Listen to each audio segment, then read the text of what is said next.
નમસ્કાર. હું રાજકોટ જિલ્લા પેન્શનર અને સિનિયર સિટીઝન સમાજનો પ્રમુખ હારિતસિંહ જાડેજા. આ અમારો મંડળ છે એ રાજકોટ જિલ્લાના સમગ્ર ગુજરાત સરકારના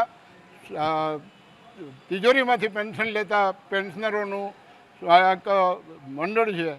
તે રજિસ્ટ્રેશન છે અને એના રજિસ્ટ્રેશન મુજબ દર વર્ષે એક સાધારણ સભા યોજવાની હોય છે. આજ રોજ આ પ્રમુખ સ્વામી ઓડિટોરિયમમાં આ સાધારણ સભાનું આયોજન કરવામાં આવેલ છે. આ સાધારણ સભાનો હેતુ એવો છે કે આ વર્ષ દરમિયાન જે મંડળે પ્રવૃત્તિ કરી હોય, જે કાર્ય કર્યું હોય અને આવતા વર્ષે જે કાર્ય કરવાના હોય એનો આખો અહેવાલ દરેક સભાસદને મળે. એટલા માટે દરેક સભાસદને અમે આ વર્ષે બોલાવીએ છીએ, એનું આયોજન કરીએ છીએ અને એના હેતુ અમે એક આયોજન આખું બહાર પાડીએ છીએ. એનો હેતુ એવો છે કે આખા વર્ષ દરમિયાન જે કાર્ય કર્યા છે એમાં એનું નોંધ કરીએ છીએ અને જે સરકાર પાસે માગણી કરવાની હોય એના ઠરાવો કરીએ છીએ. એમાં જે એક માગણી એવી છે કે આપણે આ સરકાર કેન્દ્ર સરકાર છે એ વિધવા, ત્યક્તા અને જેના અવિવાહિત પેન્શનરોની પુત્રીઓ હોય એને એના મા બાપના અવસાન બાદ એને ફેમિલી પેન્શન કેન્દ્ર સરકાર આપે છે, પણ ગુજરાત સરકારે આ વ્યવસ્થા કરી નથી. એટલે પહેલી માગ અમારી એવી છે કે ભાઈ ગુજરાત સરકારે પણ આ વ્યવસ્થા કરવી જોઈએ. આ સિવાય સરકારે જે જી કાર્ડ દરેક કર્મચારીને અને પેન્શનરોને આપવા માગે છે એ જી કાર્ડ બદલ આપણે સરકારનો આભાર માનીએ છીએ. તેમજ એ જી કાર્ડમાં જે પેન્શનરોને મુશ્કેલી પડે છે એવી મુશ્કેલી છે એ તાત્કાલિક દૂર થાય કે જેથી કરીને દરેક પેન્શનર છે એ જી કાર્ડ મેળવી શકે અને એની બીમારીની અંદર એનો લાભ લઈ શકે. ત્રીજી વાત એવી છે કે સરકાર અમુક સબ ટ્રેઝરીઓ છે એ બંધ કરે છે. તો સબ ટ્રેઝરી બંધ કરે છે એટલે નાના તાલુકાની અંદર પેન્શનરો છે એ પેન્શનરોને જિલ્લા કક્ષાએ એને પોતાના પ્રશ્નો ઉકેલવા માટે જવું પડે છે.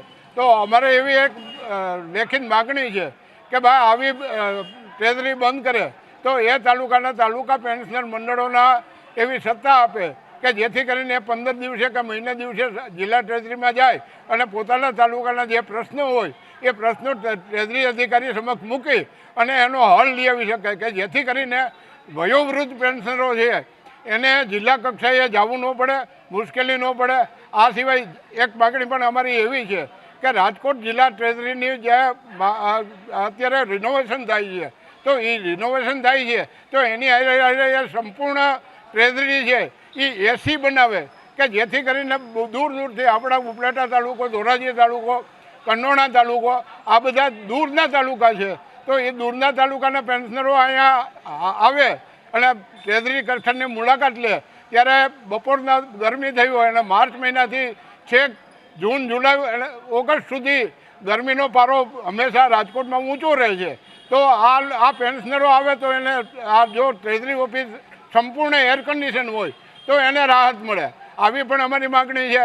આ સિવાય અન્ય બીજા જે કાંઈ પ્રશ્નો છે એ પ્રશ્નો સામાન્ય સભામાં દરેક સભાસદને અમે રજૂ કરશું અને એનો ટેકો મેળવી અને આ મંડળની ઉત્તરોત્તર પ્રગતિ થાય એવા પ્રયત્ન અમે ચાલુ રાખશું. આ મંડળના લગભગ 1500થી 2000 સભ્યો છે અને આજે પણ 700થી 1000 સભ્યો હાજર રહેશે એવી અમને આશા છે. પિયુષભાઈ ઇંડોચા, રાજકોટ જિલ્લા પેન્શનર્સ અને સિનિયર સિટીઝન સમાજના કન્વીનર તરીકેની ફરજ બજાવું છું. આજે 22મી જાન્યુઆરી ગુરુવારના રોજ અત્યારે અમારે પ્રમુખ સ્વામી ઓડિટોરિયમમાં સવારે 9 કલાકથી અમારા સૌરાષ્ટ્ર ઝોનના તમામ જે અમારા મંડળના પ્રમુખશ્રીઓ છે, મહામંત્રીશ્રી છે, હોદ્દેદારો છે અને રાજકોટ જિલ્લાના પેન્શનર સમાજની અમારી સમગ્ર કારોબારી એ આ ભવ્ય અને સુંદર આ કાર્યક્રમનું વાર્ષિક સાધારણ સભાનું આયોજન કરેલું છે. આજના અમારા મુખ્ય 2 કાર્યક્રમો એવા વિશિષ્ટ છે કે જેમાં એક અમે સંગીતનો કાર્યક્રમ પણ રાખ્યો છે. એટલે અમારા સિનિયર સિટીઝન જે 60 ઉપરના બધા જ સભ્યો છે, અમારા આખા જિલ્લાના 9થી 10,000 જેટલા સભ્યો છે. તો એમાંથી ઉપસ્થિત અહીંયા આ બધા જ સિનિયર અમારા વરિષ્ઠ વડીલો એ આ સંગીતનો લાભ લઈ શકે, આનંદ માણી શકે અને 70 વર્ષથી ઉપરના અમારા લગભગ 80 ઉપર એ પણ એટલા વરિષ્ઠ સભ્યોનું અમે સન્માન પણ કરવાના છીએ.